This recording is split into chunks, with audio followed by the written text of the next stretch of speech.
Hello everyone. हमारा क्या चल रहा था भाई? डिज़ास्टर मैनेजमेंट चल रहा था और हम शायद 10 या 11 क्लासेस कर चुके हैं। कल हमने देखा था कि कैसे कैसे साइक्लोन आया या कैसे भाई वर्ल्ड आपका डिज़ास्टर मैनेजमेंट डे कब मनाया जाता है 13 अक्टूबर को, और आपका नेशनल डिज़ास्टर मैनेजमेंट डे कब मनाया जाता है वो हम कल कंप्लीट कर चुके हैं। आज का हमारा टॉपिक क्या रहेगा और हम आपका जो आपदा प्रबंधन है इसके मेन जितने भी टॉपिक्स थे हम कंप्लीट कर चुके हैं। अब हमारे चल रहे हैं छोटे छोटे टॉपिक जिनमें से भी क्वेश्चंस काफ़ी देखने को मिलते हैं। जैसे लास्ट टाइम आपके ऑपरेशंस पे आया था कि किस टाइम पे क्या ऑपरेशन चलाया था। तो आज का हमारा टॉपिक क्या रहेगा? भूकंप। क्या रहेगा? भूकंप। और भूकंप मैं आपको थोड़ा बहुत तो करवा चुकी हूँ। तो भूकंप क्या होता है? सबसे पहला क्वेश्चन यही आ जाएगा कि भूकंप है क्या। हम कह देंगे कि भूकंप हमारी जो अर्थ है, पृथ्वी है, उसकी सतह के नीचे टेक्टोनिक प्लेटों की अचानक हलचल से उत्पन्न होने वाली प्राकृतिक आपदा को कहते हैं। उसको हम क्या कहते हैं? प्राकृतिक आपदा है जिससे भूमि में कंपन पैदा होती है। तो सिंपल लैंग्वेज में हम कह देंगे कि भूकंप पृथ्वी की सतह के नीचे टेक्टोनिक प्लेटों की अचानक हलचल से उत्पन्न होने वाली प्राकृतिक आपदा है जिससे भूमि में कंपन उत्पन्न हो जाएगा।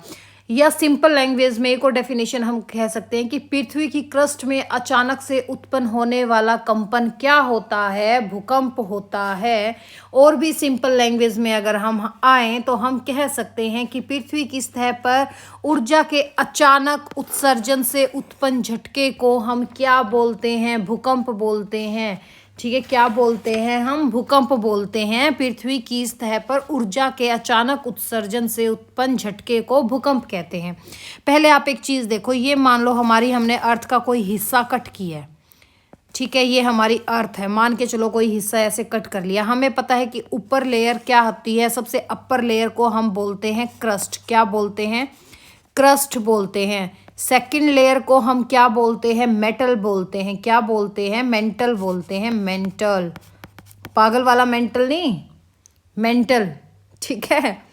और थर्ड जो हमारी लेयर होती है उसको हम बोलते हैं कोर।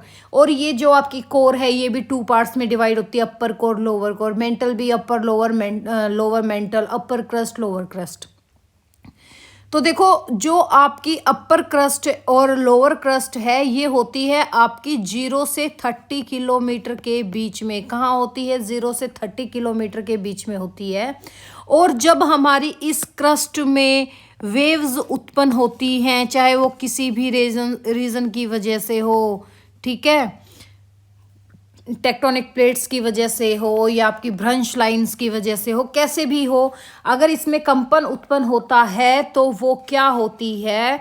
तब हम कहते हैं कि भूकंप आ गया है। हम क्या कहते हैं? कि भूकंप आ गया है।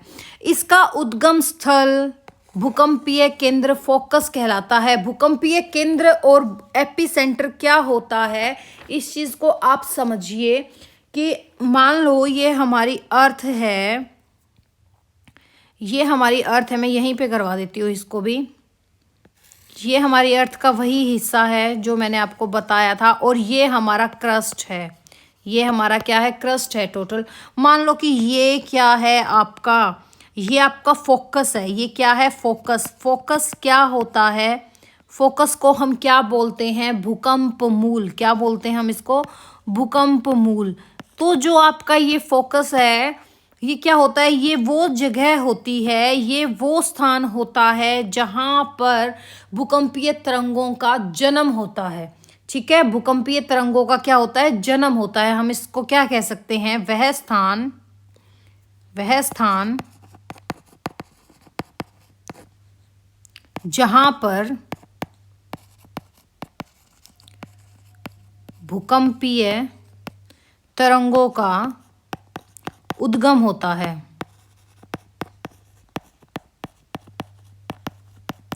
जब यहाँ पे भूकंपीय तरंगों का उद्गम होता है तो यहाँ से कुछ वेव्स निकलती हैं। वेव्स जो हमारे धरती पर आकर टकराती है बिल्कुल ऊपरी सतह पर। तो मान लो ये ए प्लेस है, ये बी प्लेस है, ये सी प्लेस है। मैं यहाँ पर खड़ी हूँ, मैं कहाँ पर खड़ी हूँ, यहाँ पर खड़ी हूँ और मुझे फील हुआ है कि भूकंप का झटका है, तो मैं जहाँ पे खड़ी हूँ उस जगह को क्या कहेंगे, एपी सेंटर कहेंगे। क्या कहेंगे, एपी सेंटर। एपी सेंटर क्या होता है, अब एपी सेंटर सतह पर सीधा ऊपर का बिंदु केंद्रक, उपकेंद्रक, उसको हम एपी सेंटर कहते हैं। इसका मीनिंग क्या होगा, जहां भूकंपीय तरंगे सबसे पहले महसूस की जाती हैं। क्या कह देंगे हमें कि जहां पर भूकंपीय तरंगे सबसे पहले महसूस की जाती है।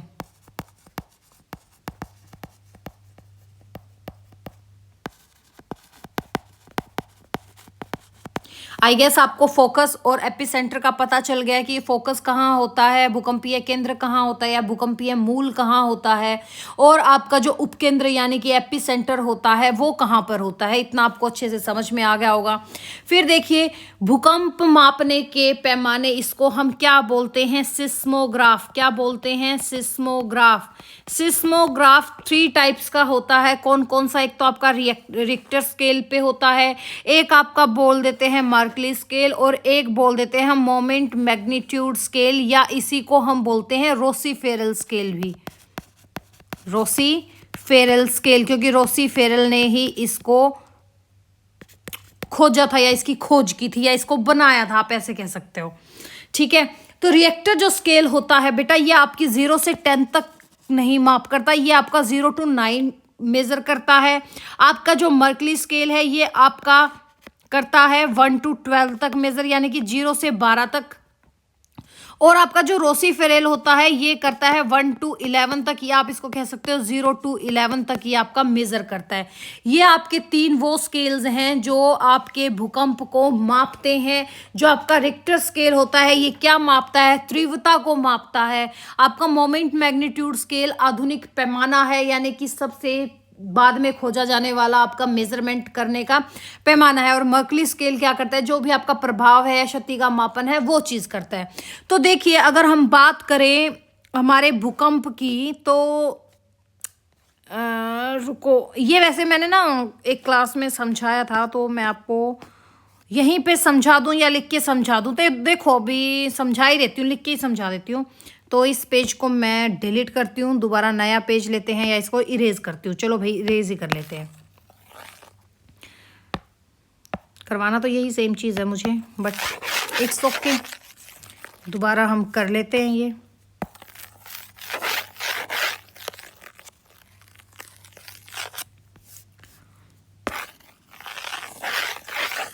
देखिए बेटा, भूकंप के आने के कारण क्या हैं। अगर अब हम भूकंप के कारणों की बात करें, कारण क्या हैं, रीजंस क्या हैं, तो हमारे भूकंप के 2 ही रीजन होते हैं। 2 कौन से रीजन होते हैं, एक होता है हमारा मानवीय, जिसको हम बोल देते हैं क्या, मैन मेड भूकंप। मैन मेड भूकंप का मतलब क्या हो गया आपका, जैसे न्यूक्लियर परीक्षण हो गया, ठीक है, यानी कि आपका परमाणु परीक्षण हो गया, और सड़कें होगी, बांध बनाना हो गया, आपके जैसे मिनरल्स, कोयला वगैरह निकालने के लिए जो धरती को खोदा जा रहा है, धरती को तोड़ा जा रहा है, बिल्कुल अंदर खाने तक जाया जा रहा है, ये सब क्या है, ये मैन मेड है। और दूसरा आपका कौन सा है, प्राकृतिक, जिसको हम बोल देते हैं नेचुरल रीजन। नेचुरल रीजन में जैसे आपकी जो टेक्टोनिक प्लेट्स होती है उनका आपस में टकराना हो जाता है, उसको हम क्या बोल देते हैं, नेचुरल भूकंप बोल देते हैं भाई। नेचुरल भूकंप आ गया है, ठीक है। जो आपकी टेक्टोनिक प्लेट हैं उनमें अचानक हलचल हो जाए, हलचल कैसे होती है, अगर हम नेचुरल की बात करें, नेचुरल भूकंप में हलचल कैसे होती है, इसको हम क्या कह देंगे कि टेक्टोनिक प्लेट्स का प्लेटों में अचानक हलचल होने से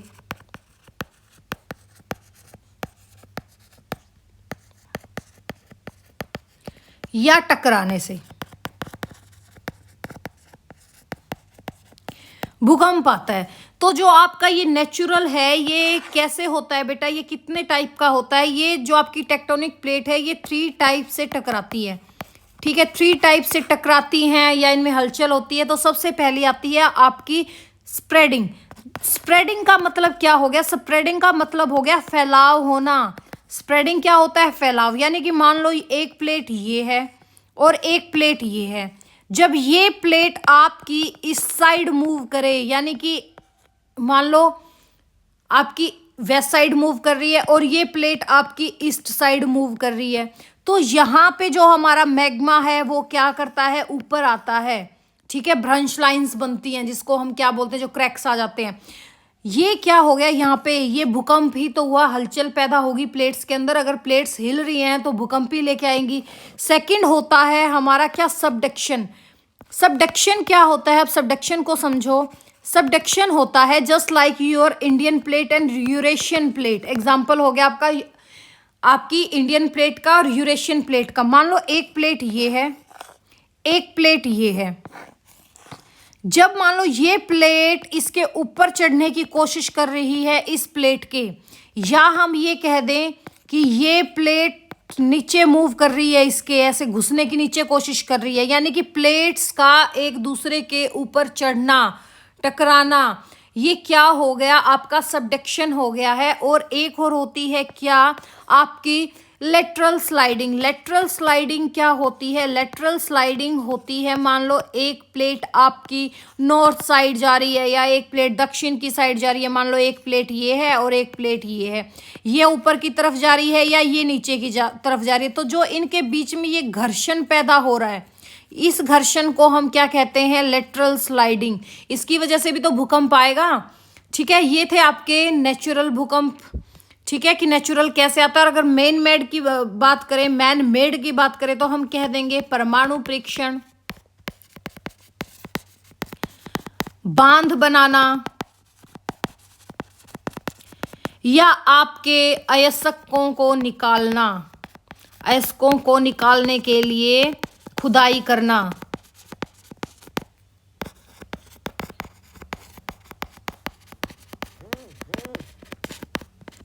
These are the reason of man-made earthquake। फिर देखिए हमारी जो भूकंप तरंगे हैं, यानी कि हमारी जो सिस्मिक वेव्स हैं, जिसको हम क्या बोलते हैं? भूकंपीय तरंगे। तो भूकंपीय तरंगे कितने टाइप की होती हैं? हम कह देंगे भूकंपीय तरंगे 3 टाइप्स की होती हैं। कितने टाइप की होती हैं? आपकी सिस्मिक वेव्स कितने टाइप की होती हैं? कितने टाइप की होती हैं? हम कह देंगे ये 3 टाइप्स की होती हैं। कौन कौन सी? First is your P wave, जिसको हम क्या बोल देते हैं? प्राइमरी वेव या प्राथमिक तरंग। सेकंड हमारी कौन सी होती है? एस वेव, जिसको हम सेकेंडरी वेव बोल देते हैं, जिसको हम बोल देते हैं द्वितीयक तरंग। थर्ड हमारी कौन सी होती है? L wave, love wave. प्यार से बोल देते हैं इसको लव वेव, क्योंकि ज्यादा खतरनाक होती है ना, सबसे ज्यादा विनाश यही लेके आती है। इसको हम बोलते हैं लार्ज वेव। ठीक है, एल वेव यानी कि दीर्घावधि तरंगे। ठीक है, जो ज्यादा विनाशकारी होती है। देखो जो बेटा, जो आपकी प्राथमिक वेव होती है, ये हमारी सिर्फ किस में चलती है? ये ना ठोस और तरल दोनों में चलती है, लेकिन ज्यादा किस में मूव करती है? ज्यादा ये मूव करती है आपकी सॉलिड में। ठीक है, अगर हम स्पीड की बात लेके आए, अब स्पीड की बात करें, तो पी वेव की स्पीड सबसे ज्यादा होती है। पी वेव की स्पीड कैसी होती है? सबसे ज्यादा। ठीक है, और किस में होती है? सॉलिड में ज्यादा होती है, बट लिक्विड में, लिक्विड में कैसी होती है?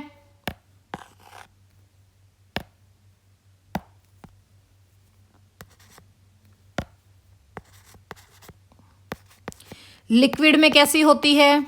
लिक्विड में कम होती है। ठीक है, फिर हम कह देंगे कि पी वेव जो है ये कैसी है? ये एक अनुदैर्घ्य तरंगे है। कैसी है? अनुदैर्घ्य तरंगे हैं। कैसी तरंगे हैं भाई? अनुदैर्घ्य तरंगे हैं। और अगर हम बात करें कि कितनी खतरनाक होती है, ये सबसे खतरनाक, सबसे कम खतरनाक तरंग होती है। सबसे कम खतरनाक तरंग होती है। अगर हम बात करें इसकी स्पीड की, तो हम कह देंगे इसकी स्पीड पी वेव से ज्यादा होती है। पी वेव से, और सॉरी पी वेव से कम स्पीड होती है। पी वेव से कम स्पीड होती है। ये कैसी तरंग होती है? ये अनुप्रस्थ तरंग होती है। कैसी तरंग होती है? अनुप्रस्थ तरंग होती है। जैसे just like your light wave, light wave, जैसे सूर्य का प्रकाश आता है ना, ऐसे। ये सिर्फ आपकी सॉलिड में चलती है। ये किस में चलती है? सॉलिड में चलती है। इसके अलावा लिक्विड में नहीं चलती। इसकी जो आप स्पीड कह सकते हो, ये पी वेव से खतरनाक होती है। पी वेव से ज्यादा खतरनाक होती है।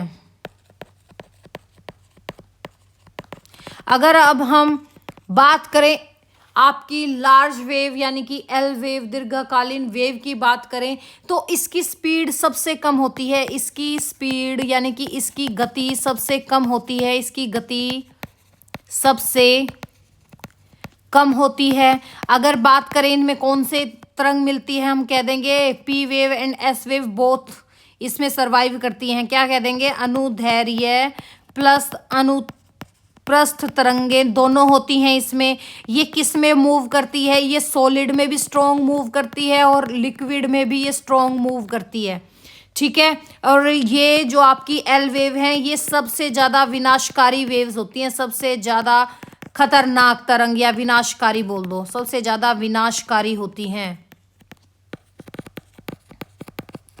ठीक है, ये हमारा बेसिक था, आपको अच्छे से समझ में आ गया होगा। अब हम बात करते हैं कि ये बताओ कि भाई अब भारत के जैसे 4 जोन है। नेक्स्ट क्या है? प्रवण भूकंप क्षेत्र, सेस्मिक जोन ऑफ इंडिया। पहले हमें भारत को 4 जोनों में बांटा गया है, ये भी मैं आपको डिटेल में करवा चुकी हूँ।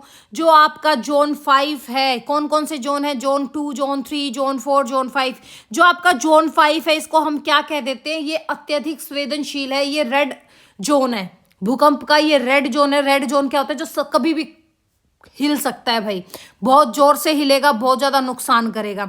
तो जोन 5 आपका बहुत ज्यादा संवेदनशील होता है। जैसे आपका गुजरात का कच्छ एरिया हो गया, हमारा हिमालयी क्षेत्र just like your Jammu and Kashmir, आपका हिमाचल प्रदेश लगा लो, उत्तराखंड आ गया।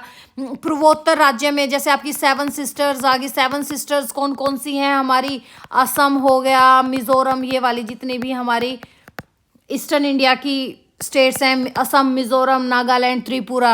ठीक है,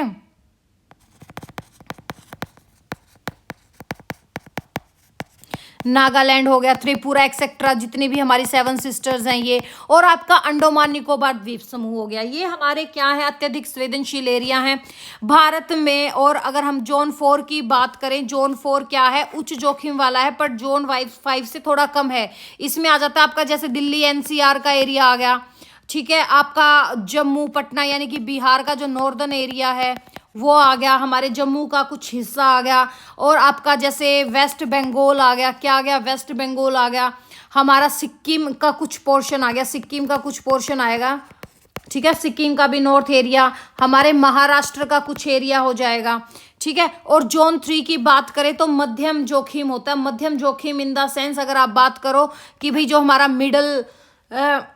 मिडल इंडिया हो गया, या आपका प्रायद्वीप पे पठार आ गया, ये वाला एरिया। और कम जोखिम जैसे आपका हरियाणा पंजाब हो गया, जहाँ पे नाम मात्र जींद वगैरह में 1-2 झटके, या कभी रोहतक वगैरह में 1-2 झटका लग गया, नॉर्मल सा, माइनर सा, वो एरिया आ जाता है। तो भारत के 4 जोन हैं। अब हम बात करें भारत के प्रमुख भूकंप की बात करें, अगर हम उसकी लोकेशन की बात करें, ईयर्स की बात करें, तो देखो एक आया था आपका असम में भूकंप आया था। कहाँ पर? शिलोंग में। कहाँ आया था बेटा? ये शिलोंग में आया था।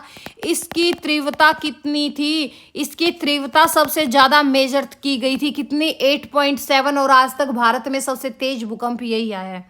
फिर आया आपका जैसे कच्छ भूकंप आया था 1819 में। कहाँ पर? गुजरात में। कब आया था? गुजरात में 1819 में। कच्छ में और भुज में कब आया था? 2001 में। ठीक है, 1819 में गुजरात में भूकंप आया था। असम में शिलोंग में भूकंप 1897 में आया था। भारी तबाही मची थी इस भूकंप से। ठीक है। और आपका फिर क्वेटा भूकंप 1935 में आया था। क्वेटा उस टाइम भारत का ही हिस्सा था, क्योंकि हमसे पाकिस्तान अलग नहीं हुआ था। तो क्वेटा भूकंप कब आया था आपका? 1935 में आया था। बिहार नेपाल भूकंप आया था आपका 1934 में। कब आया था? 1934 में बिहार नेपाल भूकंप आया था, जिसमें 30,000 नियर मौत हुई थी। और इस भूकंप की जो तीव्रता मेजर की गई थी, इसकी भी काफी मेजर की गई थी। कितनी? 8.4। कितनी की गई थी? 8.4। फिर आपका उत्तरकाशी उत्तराखंड में भूकंप आया था, उस टाइम उत्तराखंड यूपी का पार्ट था। 1991 में आया था ये भूकंप। कितना कब आया था? 1991 में भूकंप आया था। कौन सा? आपका उत्तरकाशी भूकंप। लातूर भूकंप जो आपका महाराष्ट्र के लातूर एरिया में आया था, ये इंटरनल भारत का सबसे खतरनाक विनाशकारी भूकंप था। कब आया था? 1993 में आया था, पर इसकी तीव्रता ज्यादा नहीं थी, 6.2 ही इसकी तीव्रता थी, पर इसने नुकसान ज्यादा कर दिया था। भाई एक और भूकंप आया था। कौन सा भूकंप आया था? 1950 में आया था असम में। ठीक है, एक तो 1897 में आया था असम में, एक असम में आया था आपका 1950 में। जो असम का ये वाला भी भूकंप था, इसकी भी तीव्रता 8.6 थी। कितनी थी? 8.6। और असम शिलोंग में जो 1897 में आई थी, उसकी तीव्रता कितनी थी? 8.7 थी। फिर आपका भूकंप आया भुज वाला, गुजरात वाला भूकंप 2001 में, पर इसकी तीव्रता 7.7 ही थी और इसमें 2000 प्लस लोगों की मौत हुई थी। फिर आपका एक भूकंप कब आया था? कश्मीर में आया था, वो भी मैं लिखना ही भूल गई, क्योंकि कश्मीर वाला भूकंप तो बहुत बार पूछा जाता है एग्जाम में। 2005 में आया था, इसकी तीव्रता 7.6 थी। कितनी थी तीव्रता? 7.6 थी। फिर आपका सिक्किम भूकंप आया था कब? 2011 में, इसकी तीव्रता कितनी थी? 6.9 मापी गई थी। फिर आपका नेपाल भूकंप आया था, भारत में भी इसका असर देखा गया था, जिस टाइम आपका ऑपरेशन मैत्री चलाया गया था। ठीक है, जो आपका 2001 भुज भूकंप और 2005 कश्मीर भूकंप है, एग्जाम में ये बार बार में पूछे जाते हैं। फिर बात आ जाए कि भूकंप के कारण क्या है। वही आपका जो प्लेट टेक्टोनिक्स है, यानी कि प्लेट विवर्तन की रीजन है, आपकी फोल्ड्स लाइन और आपकी दरारें हैं, ज्वालामुखी गतिविधियां होगी, मानव जनित कारण होगी, जिसमें आपका खनन कार्य आ गया, बांध आ गया, परमाणु परीक्षण आ गया। अगर हम भूकंप के प्रभाव देखें तो बेटा जनहानि और संपत्ति दोनों की हानि होती है, भवनें ध्वस्त हो जाते हैं, भूस्खलन और सुनामी आती है, पेयजल और ऊर्जा की आपूर्ति बाधित हो जाती है। अब अगर हम इस नेक्स्ट टॉपिक की बात करें तो नेक्स्ट हमारा क्या आ जाएगा? नेक्स्ट हमारा आएगा क्या? भूकंप में आपदा प्रबंधन के चरण कौन से हैं? भूकंप में आपदा प्रबंधन के चरण यानी कि फेजेस कौन कौन से हैं? तो कौन कौन से फेजेस होंगे? सबसे पहला हमारा वही भूकंप से पहले की चीज, मिटिगेशन एंड प्रिपेयर्डनेस, यानी कि भूकंप से पहले क्या रोकथाम करें, क्या तैयारी करें। अगर हम रोकथाम की बात करें तो सबसे पहले तो हमें कैसा बनाना चाहिए? हमें अर्थक्वेक रेजिडेंट बिल्डिंग्स का निर्माण करना चाहिए, यानी कि भूकंप रोधी भवन का निर्माण करना चाहिए जो आईएस कोड के अनुसार निर्मित हो। लैंड यूज प्लानिंग पर ध्यान देना चाहिए। हमारी जो पुरानी इमारतें हैं उनकी रेट्रोफिटिंग होनी चाहिए।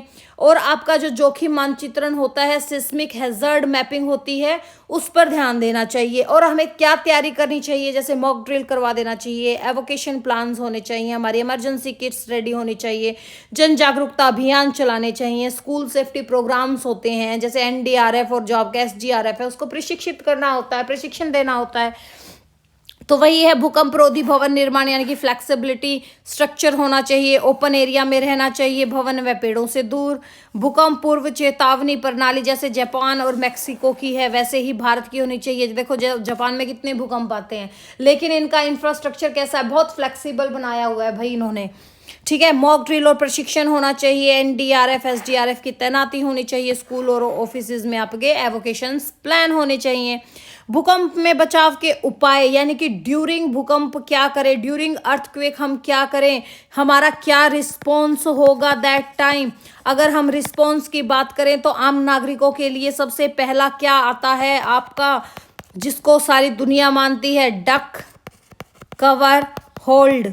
डक का मतलब क्या होता है? Down, D for down. Down का मतलब कि जैसे डक अपनी गर्दन झुकाती है, झुका के नीचे बैठ जाओ अगर भूकंप आया हुआ है तो। कवर का मतलब है कोई टेबल वेबल है उसके नीचे झुक जाओ, और टेबल को होल्ड का मतलब उस टेबल को कस के पकड़ लो। ठीक है, डक कवर होल्ड का ही मीनिंग ये है। सबसे पहला उपाय आपका क्या होता है? Duck cover hold.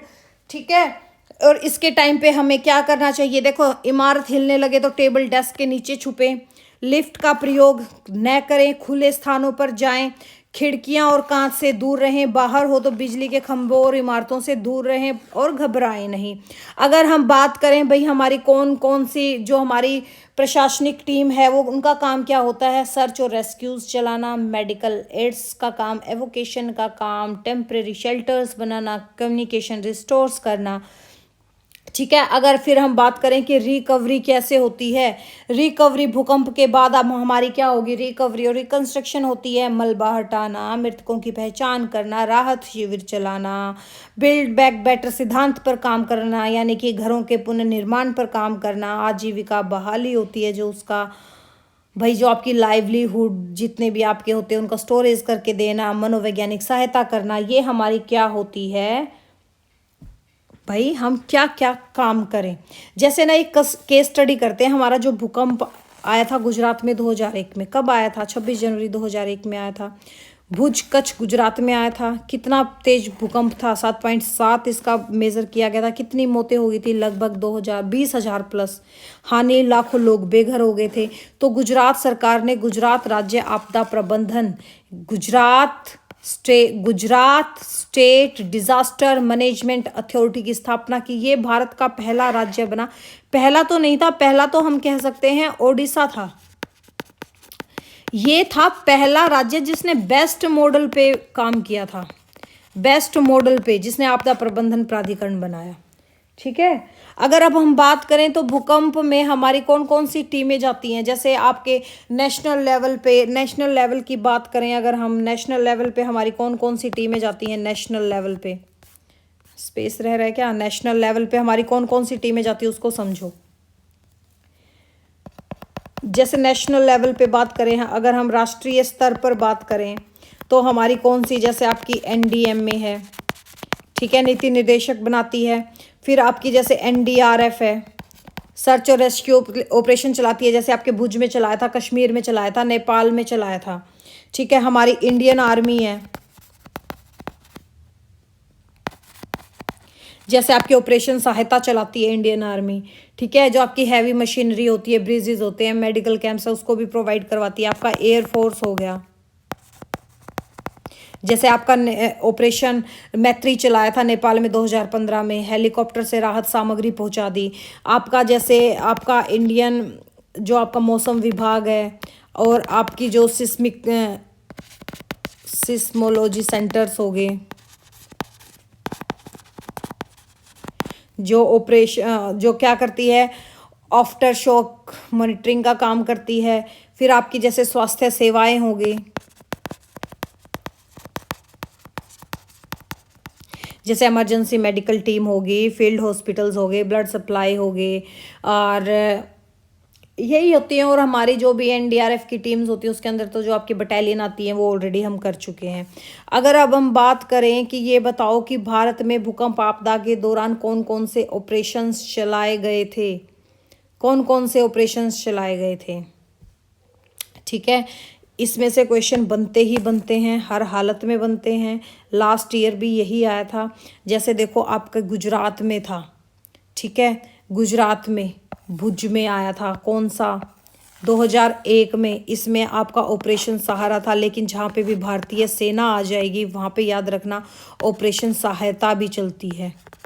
ठीक है, उस चीज़ को याद रखना, ऑपरेशन सहायता भी चलती है। कौन सा, ऑपरेशन सहायता भी होता है। जहाँ पे भी इंडियन आर्मी आ जाएगा वहीं पे आप ऑपरेशन सहायता जरूर करोगे। ऑपरेशन सहारा चला था 2001 में भुज कच्छ गुजरात में। भारतीय सेना, वायु सेना और अर्धसैनिक बल क्या काम किया था, मलबे से लोगों को निकालना, मेडिकल सहायता पहुंचाना, राहत शिविर। इसी भूकंप के बाद भारत में डिजास्टर मैनेजमेंट को संस्थागत रूप मिला था। कब मिला था, 2005 में एक्ट लेके आए थे। फिर जैसे आपका जम्मू कश्मीर भूकंप आ गया था, कब, 2005 में। जो आपका जम्मू कश्मीर भूकंप था ये ऑपरेशन सहायता, क्योंकि देखो भारतीय सेना आ गई तो ऑपरेशन सहायता होगी। ठीक है। और जैसे आपका यहाँ पे एक और चला था ऑपरेशन संजीवनी। ठीक है, ऑपरेशन संजीवनी भी याद रखना।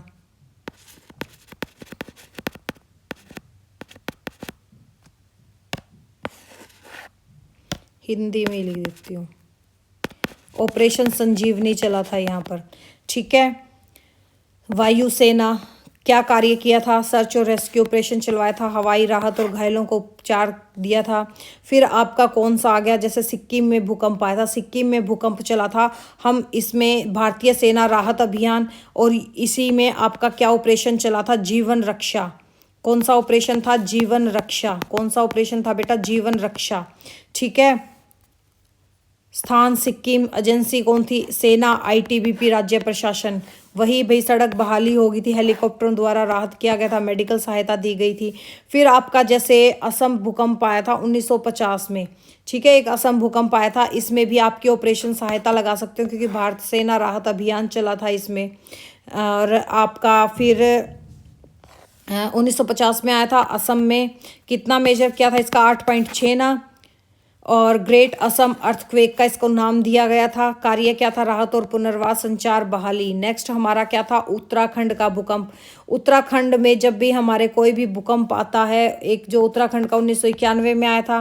उत्तरकाशी में कब आया था, 1991 में आया था। कब आया था, 1991 में आया था, ठीक है। उत्तराखंड राहत अभियान 1999 में क्या चीज़ चली थी, यहाँ पर हम ये कह सकते हैं 1999 में आपका कौन सा अभियान चला था, उत्तराखंड राहत अभियान, या यहाँ पे हम एक नाम दे सकते हैं ऑपरेशन सुमित्रा। कौन सा ऑपरेशन, ऑपरेशन सुमित्रा। क्या कह देंगे हम, ऑपरेशन सुमित्रा।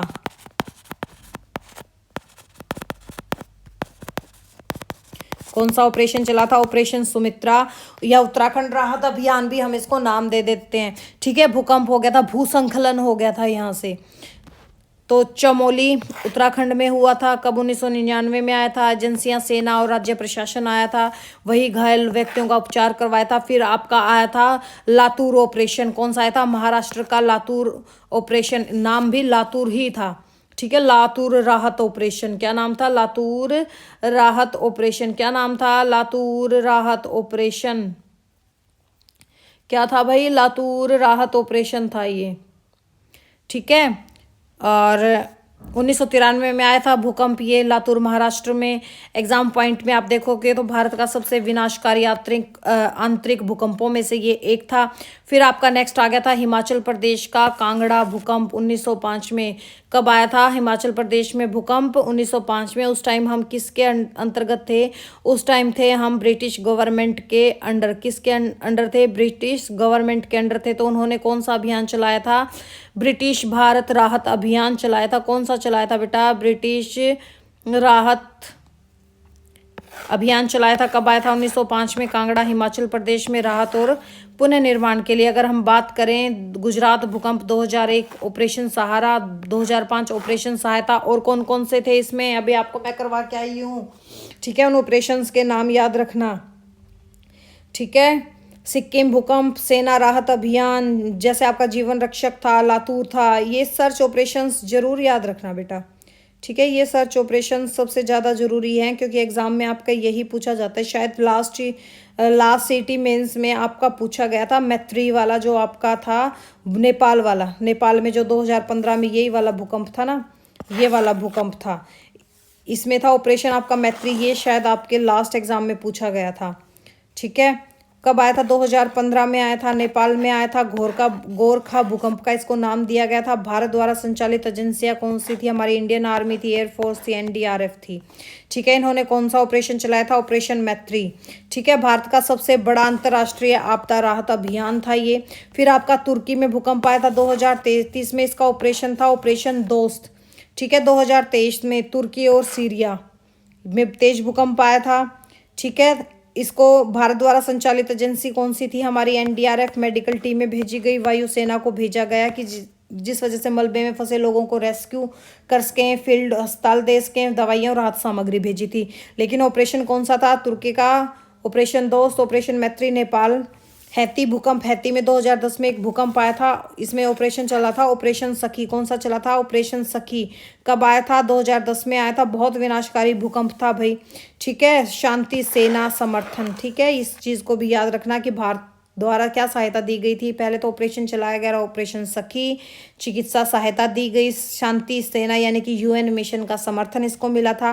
फिर आपका एक इंडोनेशिया में भूकंप आया था, ये हमारे भारत में भी उस टाइम सुनामी आई थी 2004 में, याद होगा सबको, ठीक है। इसका जो आपका ऑपरेशन था भारत द्वारा चलवाया गया वो था ऑपरेशन रेनबो। कौन सा था, ऑपरेशन रेनबो, ठीक है। सतरंगी मत कर देना, रेनबो ही रहेगा, ठीक है। कब आया था ये, 2004 में। कहाँ, इंडोनेशिया में पहुंचाया गया था। भूकंप और सुनामी थी, ठीक है। भारत ने इसमें बहुत हेल्प की थी। ये आप ऑपरेशंस जरूर याद कर लेना क्योंकि मोस्ट इंपॉर्टेंट यही है बेटा, ठीक है, एग्ज़ाम में ये चीज़ आपसे पूछी जाएंगी, आप कितनी भी कोशिश कर लेना। एक तो नेपाल भूकंप 2005 का, ठीक है, ऑपरेशन मैत्री हो गया। जम्मू और कश्मीर में 2005 में आपका ऑपरेशन सहायता हो गया, ठीक है। और हमारा मुख्य रेस्क्यू बल कौन सा है? एनडीआरएफ। कौन सा है? एनडीआरएफ, ठीक है। ऑपरेशन सहायता, ऑपरेशन मैत्री, ऑपरेशन मदद।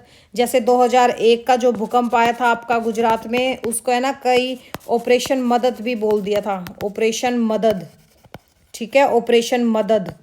इस चीज़ को याद रखना। ऑपरेशन रक्षक, जीवन रक्षक आपको बताया था मैंने, ठीक है, करवा चुके ये। तो चलो अब हम मिलते हैं नेक्स्ट लेक्चर में नेक्स्ट टॉपिक के साथ। भूकंप का आज आपका टोटल कंप्लीट हो चुका है, इसके बाद हम भूकंप अब दोबारा नहीं करेंगे, ठीक है। चलो मिलते हैं अब हम।